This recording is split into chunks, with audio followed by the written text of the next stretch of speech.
23 anyos nga apprentice nga nakaluwas sa paglugdang sang MV Tricia Kirsten 3 sa Calawlaw malapit sa Basilan, ginakabig milagro ang natabo sa iya. Si Julius Bilacaol nakatutok.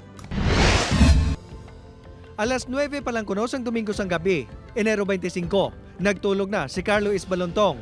Ang 23 anyos nga apprentice sa naglugdang nga MV Tricia Kirsten 3 sang Enero 26. Nakabugtaw na lang kuno ini pasado alas 12 sang kaagahon sang ginsulod sang tubig ang ila kabina. Abi ko, nag-awa sa ngamon nga freshwater tank. Makuhalin ng pagwa ko ang tubig ara na sa may amon nga kabina. Dire na diskubrehan ni Carl nga nagtakilid na ang Roro vessel nga nagikan sa Zamboanga kag padulong kuntani sa Holo-Sulo. May life vest kuno ini nga nakuha apang iya ginhatag sa iya opisyal kag nagdesisyon nga maglumpat na lang sa dagat. Apang dimalas nga nahulog ini sa isa ka wing van sa car deck kag nagsarurot sa tubig. Dire na kuno sinigin baton ang posible matabo sa iya kabuhi. Apang sa iya pagtinguha, kasubong nga ginmilagrohan ini nga nakabalik sa naibabaw nga bahin sang barko kag nakakuha sang life vest antes maglumpat sa dagat. Bako kung kuan gid man, kuno matabo sa kon.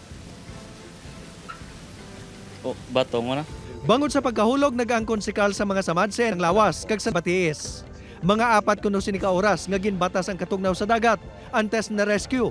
Bangod sa insidente, wala matapos ni Carl ang iya apprenticeship. Apang magabalik sa kuno sa iya kumpanya para ining tapuson. Sa pihak sang natabo, porsigido ini sa gihapon nga padayonon ng iya handom nga makasakay sa barko nga international ang biyahe. Sakay pa kuya. Gusto pa ko makabulig sa kon pamilya. Kag makalumpuha sa mon nga kapigadon. Upod kay Romel Porquilla, Bilakaol, Western Visayas.